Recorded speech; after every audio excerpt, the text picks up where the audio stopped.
Without process, people don't know what to follow. And if you lose one of those humans that have that tribal knowledge, you've lost your internal process. Welcome to Revenue Insights.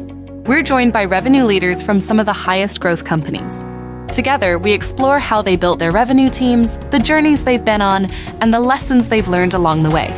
Revenue Insights is brought to you by Ebsta.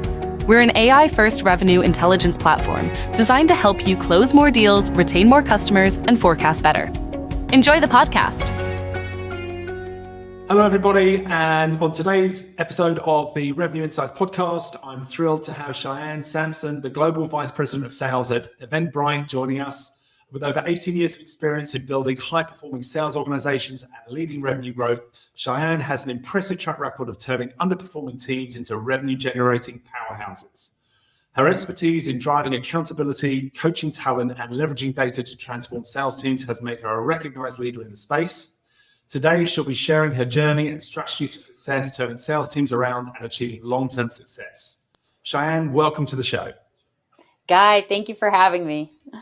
So let's jump straight in. Shianne, you've had a diverse career across multiple companies and industries. Can you walk us through your career path to date and what initially sparked your interest in sales leadership? Well, I've been in sales longer than I care to admit, so at a very young age, cold calling, but it had led me into the software world. So let's rewind back to 2009, San Francisco. I started at a little known company at the time, Yelp, and my career kind of grew from there. So I was in San Francisco working for Yelp. Nobody really knew who we were. And my 6-year journey there took me on an interesting curve. I went from salesperson to sales leader to sales enablement, which was a strange path for me because I had been a sales manager before Yelp for 6 years. But it was a great journey at Yelp. And then I got recruited to Zenefits, if you're familiar with Zenefits. And then the journey since then has been company after company that needs their sales team turned around. So my last company right before where I'm at now was New Relic. I was able to go into New Relic, build an inside sales team from scratch, get that team turned around. And then ended the year just at 137% before getting recruited to Eventbrite to do the same thing. So over my almost 2 decades of sales leadership experience now, I think where I found my strength is going in, setting sales teams, getting them turned around and performing. So that's my career. Well, it sounds very exciting, and you've really found your niche. So when you first assess an underperforming sales team, what are the top signs or issues that you're looking for to identify the root cause of the problem? So strangely enough, because I consult on the side too, so I've had the honor and privilege of being able to work with so many organizations that experience the same thing. So organizations will, it's a fairly similar pattern that they follow. They start off, they have a dream, they're growing from the inside. People love them. Everything's working great. And then they hit a revenue break, could be the 50 million mark, could be the 200 million mark. You never know when it happens, but when things start to slow down, so they hit that top of that bell curve and then they can't figure out how to fix it. And it's usually always the same stuff. They didn't put process in place because they grew too fast. They hired the wrong people. They promoted people from within and promoted them too quickly and then didn't support them. They don't have the tools in place, or they're using their tools incorrectly. There's no accountability measures, right? And they don't know how to manage pipeline. And it's typically always those things. And so when I come in, that's the assessment I do. I spend the first probably 30 days just asking questions. What are we doing? What's happened? And it almost always ends up being that same stack rank of issues. And then I just use a similar prescription to start knocking them out one by one. You start with process, you layer in accountability, you get rid of the wrong people, you put the right people in place, and then you really hone down your pipeline. Well, you've answered my next question, which was all about where do you start? But it sounds like process is step one in that journey. Is that right? Yeah, I want to say process because here's the thing. Most organizations do the we know how it's done around here, and they have a lot of tribal knowledge, a lot of people that have been in seats since day one, or those types of things. Even New Relic, such an amazing organization, billion-dollar company. When I first took on that team, there wasn't process in place because they had grown so fast. Again, they had a lot of tribal knowledge in place. And so without process, people don't know what to follow. And if you lose one of those humans that have that tribal knowledge, you've lost your internal process, right? So putting process in place and documenting everything. So I'm really big on written documentation, everything from expectations to this is how we do things. Now, that doesn't mean that it is stagnant after that. It's something you'll always have to revisit and make sure that you're ever evolving, but you do need it in place so that people have a prescription to follow. That makes a lot of sense, and a good place to start. I know you're a big fan of being much more data-driven than most sales organizations that we come across, at least. So how do you incorporate data into turning around a sales team? And are there specific kind of North Star metrics that you find are particularly helpful at getting everybody aligned?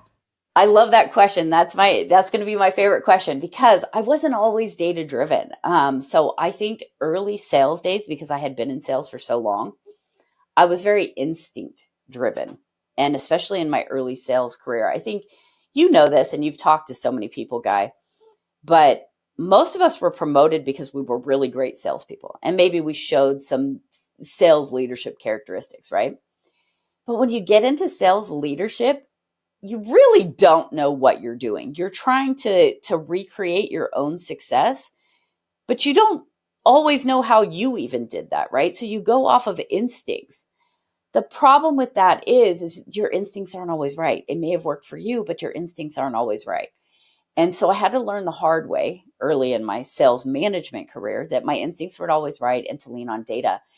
And it was really drilled into me at my last organization. My last boss, Manav Khurana, he's the chief product officer. I know having a sales leader report into you, but it was the best thing that ever happened to me. He just really pushed me. I had already been at that point a data human, but when you look through the eyes of data, the truth is much more apparent. And when I say data driven, I mean everything. I love ideas. I love feedback. When my team brings me feedback, when they tell me, hey, there's this thing we can do better, whatever it is.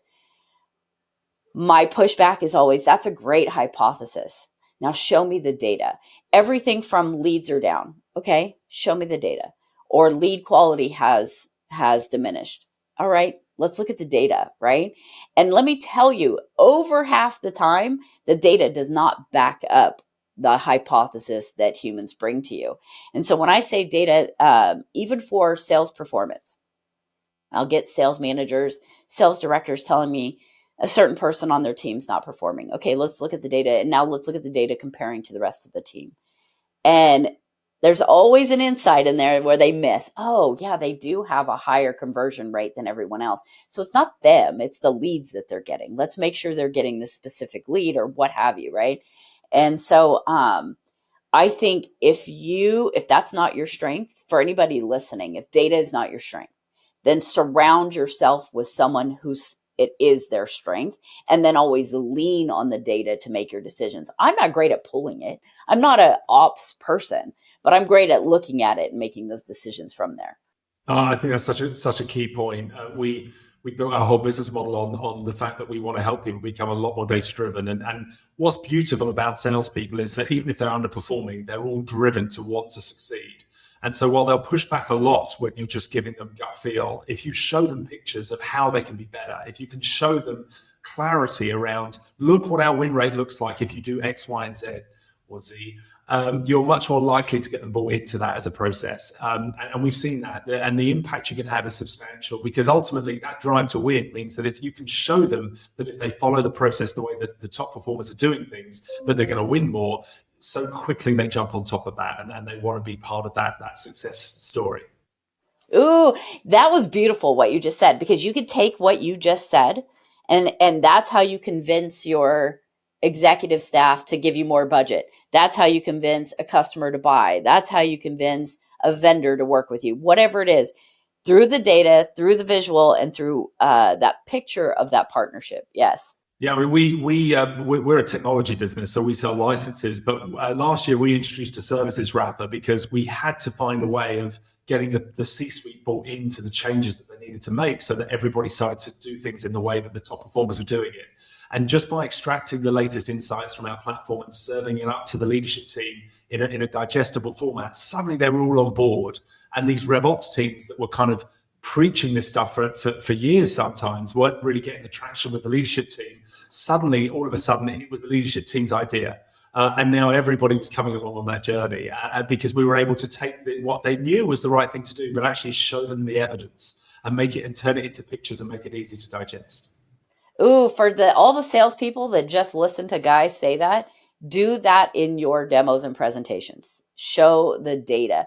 Don't just show the pretty slides, right? Show how it's going to impact their business, and that's how you win. Very good. Very good.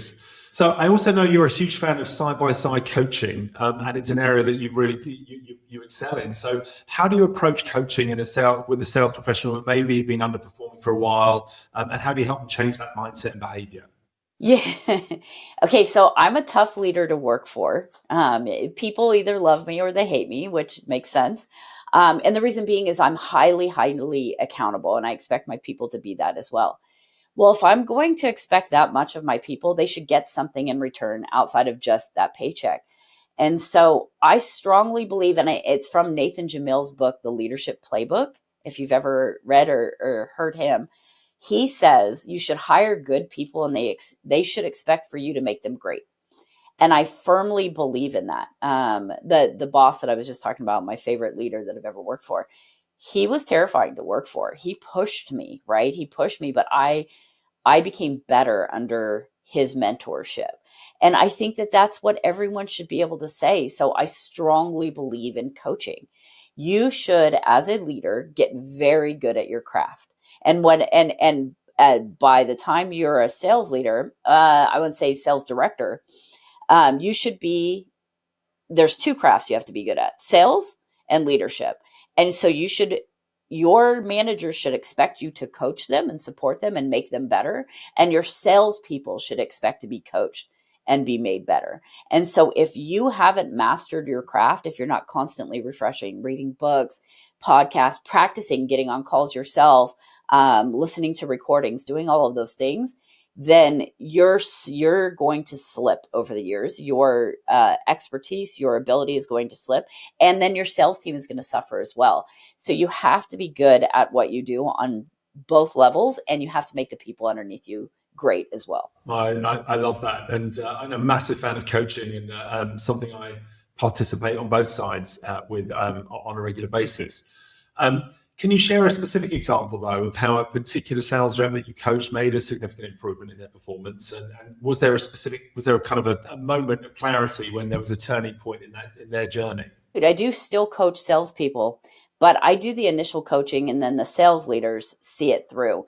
I can give you an example of the types of coaching that I do, and then the aha moments. And so let's take, for example, the company I'm at right now, Eventbrite. It's very common for people to hire in industries like this passion players. And what I mean passion players are people that are really interested in the vertical or the industry or the product that you're selling. Eventbrite is a ticketing and solution platform, right? So music, festivals, community events, all these really cool things. People love that. We attract a lot of extroverts, a lot of social people that love the idea of connecting the world and making the world a better place through those connections, right? And I love that. It's a great product to sell. And it's a great culture. I mean, Julia Hartz, the CEO here, is just one of the most well-balanced CEOs that I've worked for. She balances culture and business very, very well. But they hire people that are passion players. They had hired people when I get, and that's very common. That's another thing on the stack list of things that companies do is they hire people that just want to be at the organization. The problem with that is they weren't salespeople. And so one of the things I have to do when I come into an organization is one, I listen to almost everyone's sales calls right out of the gates just to assess talent. I'll give you an example. So one of our top salespeople, or known to be one of the best salespeople, when you listen to his calls, he is good. He knows the industry. He's very good at relating. And this type of industry, especially music, they don't care about what you know in terms of product. They care about who you know and what you know in terms of music, right? And so he had that checklist done. The issue was he didn't know how to set up a call, control the call from the beginning, question in and get the prospects speaking, right? And telling us what it was going to take for them to buy. And he didn't know how to control the close. And so we were on with a $1 million customer, right? A huge customer.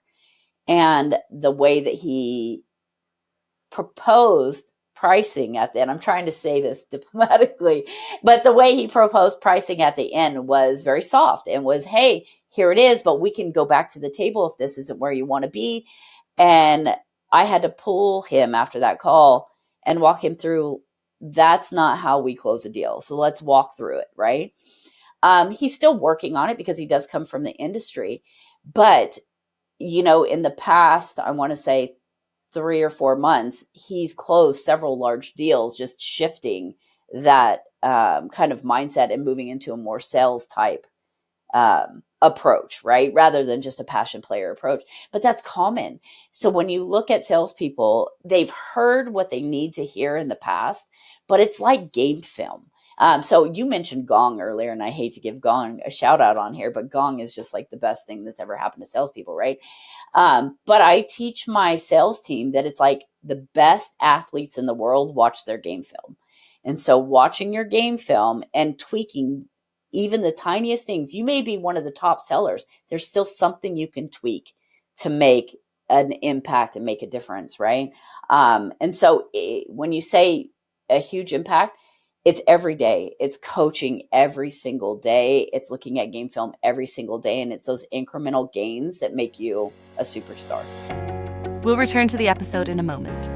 This podcast is brought to you by Ebsta. We are the only revenue intelligence platform with 3 brand guarantees. We guarantee to improve seller performance in the first 6 months. We guarantee to increase forecast accuracy to plus or minus 10% inside 6 months, and we guarantee to get you live within 30 days so you can influence this quarter's number. For more information, visit ebsta.com. Now, back to Revenue Insights. Oh, I definitely buy into that. At the beginning of last year, we launched our own call intelligence as part of the bigger picture revenue intelligence. And then very quickly, it became apparent that why are we trying to compete with Gong on call recording, right? Because actually, the real value in what we do is all about the intelligence and the insights. And so we now plug into Gong recordings, and we're able to go back through the last year's worth of traffic just to really understand what's gone on. But what was fascinating, we did this for our first customers that were using Gong and Ebsta, we found that deals that were closing in stage 4 or 5 as lost. When you go back and review the qualifying calls, more often than not, they weren't actually in a sales process. They hadn't actually asked all the qualifying questions that would allow them to even leave stage 1 or 2 in the sales cycle. And so once you understand that we're not doing this in a consistent way, and then all of a sudden you can almost use the AI now to give you a green thumbs up or a red thumbs down at the end of a discovery call as to whether you've done enough to leave that discovery phase. And believe me, the reps the seller only gets 1 or 2 red thumbs down before they change their approach, because they all want that green thumbs up so they can move on.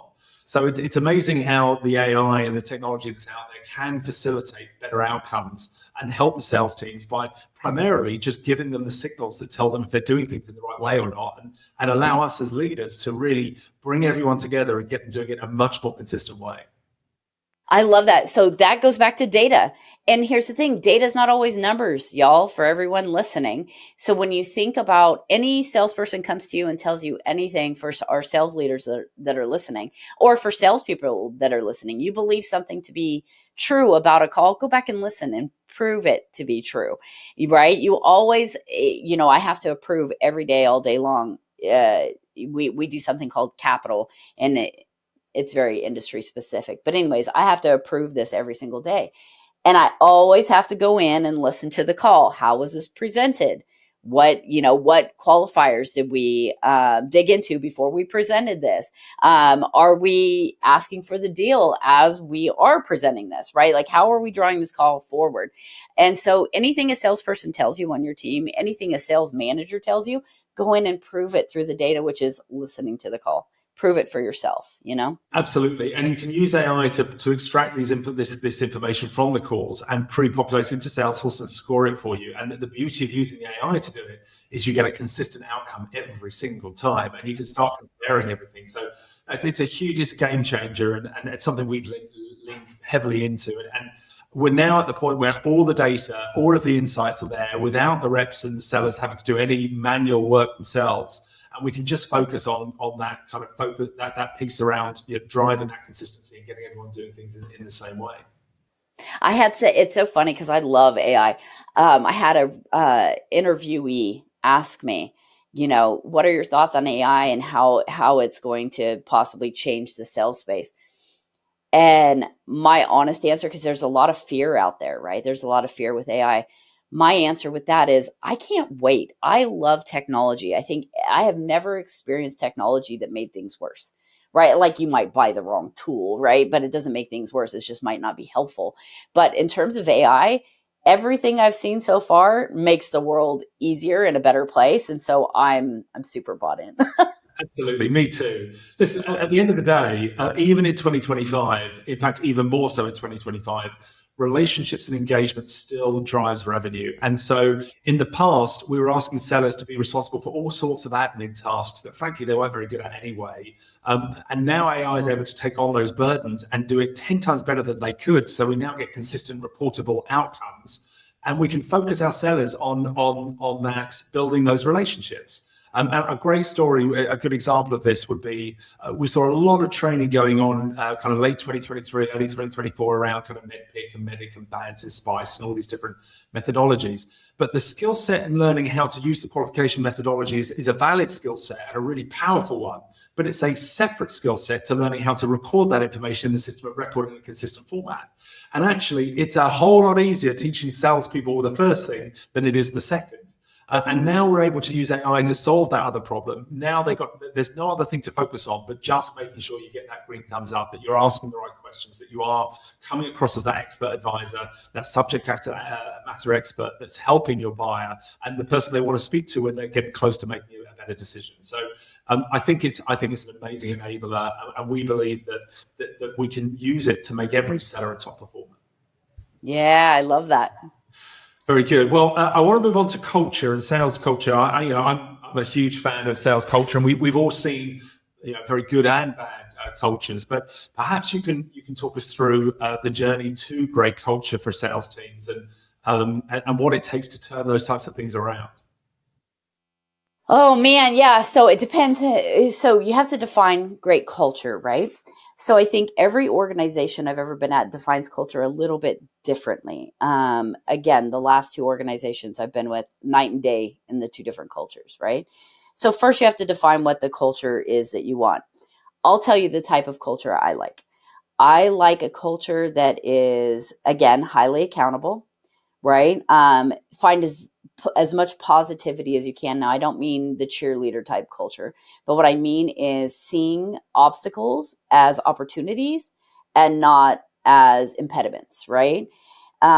Just being able to have a positive mindset about everything we face. I mean, we're in sales.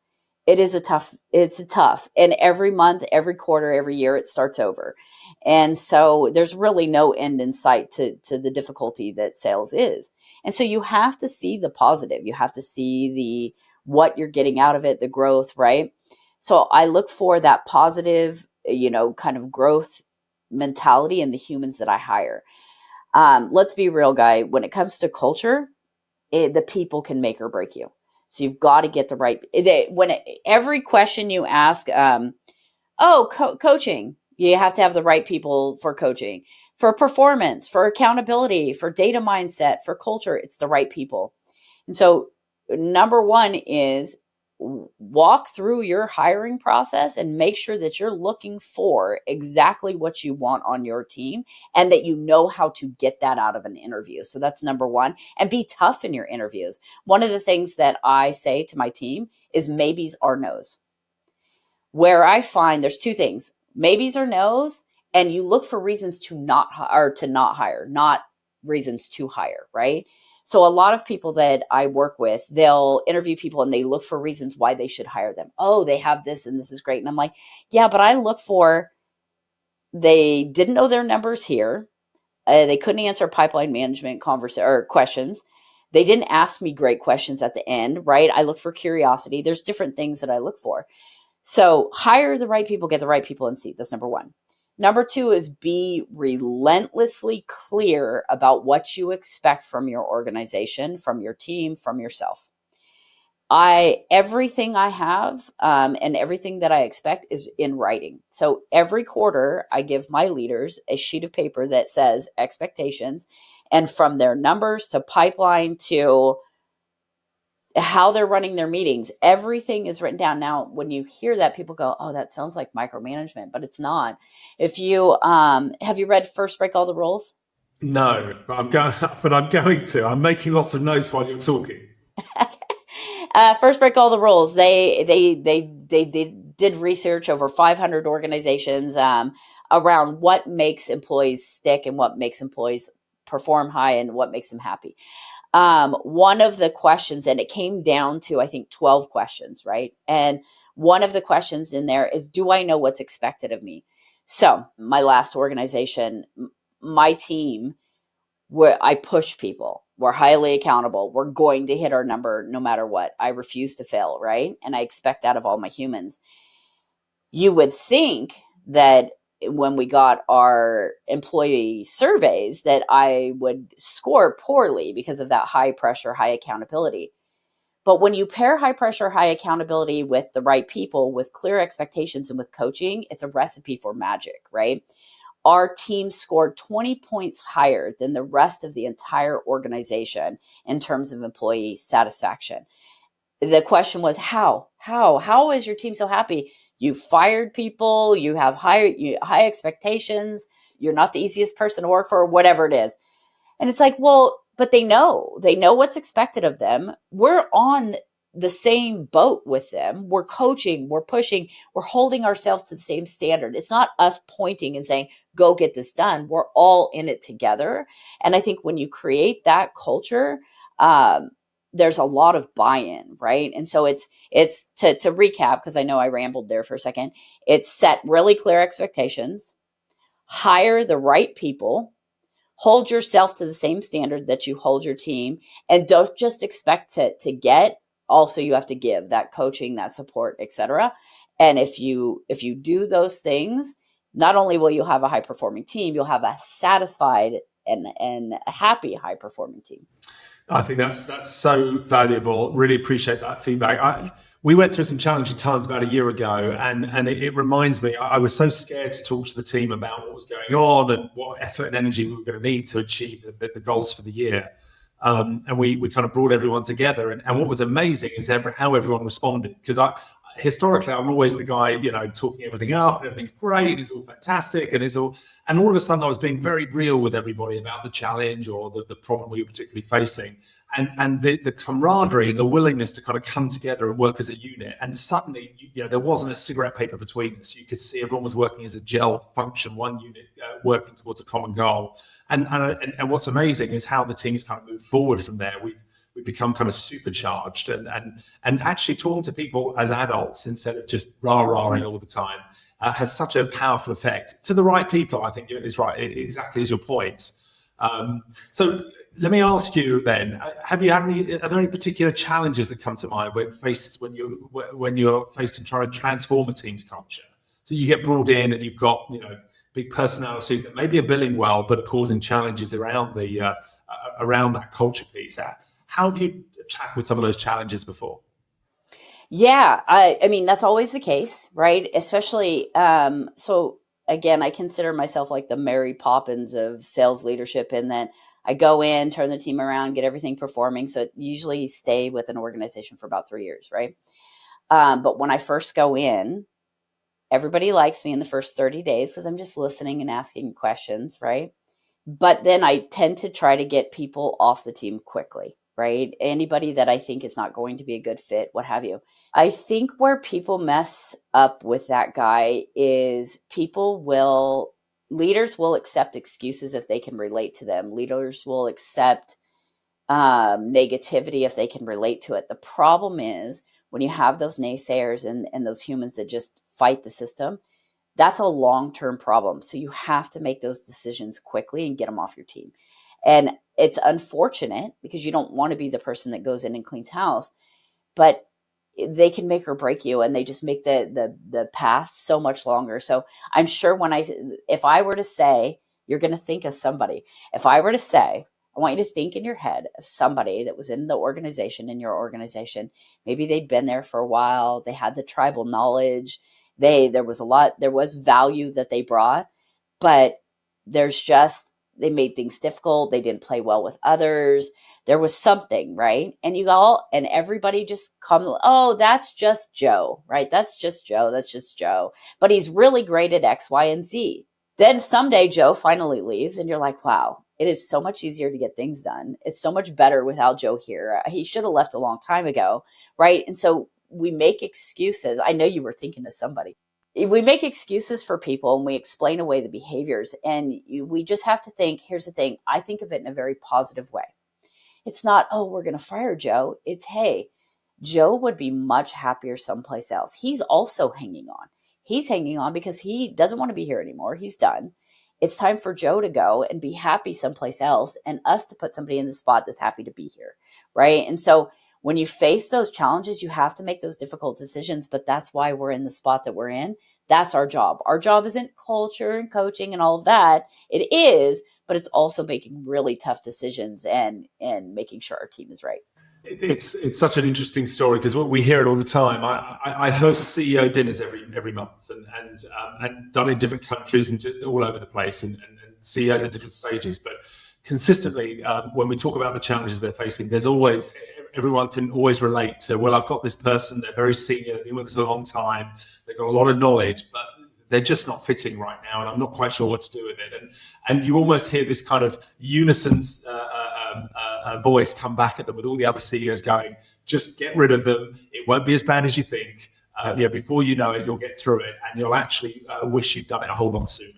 So we hear that all the time, but it's very real when you're in the moment. But actually, and almost bringing someone else in to kind of help you make that decision sometimes helps as well. But don't let it continue. Don't let it fester, because the sooner it's gone, the sooner you can move forward. Here's a trick: the maybes or no's thing works for your team as well. So sit down and you audit your team. You put everyone that reports to you and that's underneath you on a list, and you look at them. And you say, would I rehire this person right now? Would I rehire this person for this role? Does this person check all the boxes? Am I excited that this person's on my team? If you can't say yes to everyone and you kind of like hesitate with anyone, that person probably shouldn't be on your team. And here's the thing, like, it's not the end of the world for anyone. They will go and they will find the right fit. And so I think that's the biggest hurdle I see leaders face, is saying, oh, I feel so bad. And I'm like, for what? For what? This isn't the right role for them. They're going to be happier doing something that fits them better. You know what I mean? We build up this whole narrative in our heads as leaders that we have this ultimate responsibility and so on. But actually, exactly as you rightly said, ultimately we have a responsibility to the whole organization. And if we allow someone to stay that slows everybody down, you're letting a whole group of people down, not just one. So I absolutely buy into that. And I've never heard a story where after the event, it was the wrong decision. That's usually a good sign, right? Well, listen, Shianne, thank you so much for joining us. And if you want to reach out to me or Shianne on LinkedIn, we'd love to hear from you. Thank you for joining us today. And we look forward to seeing you move forward. Thanks for listening to Revenue Insights from Ebsta. If you want to learn more from some of the brightest minds on how to predictably and efficiently grow revenue, then subscribe to our newsletter. We'll deliver actionable insights straight to your inbox. Go to ebsta.com/newsletter. See you soon.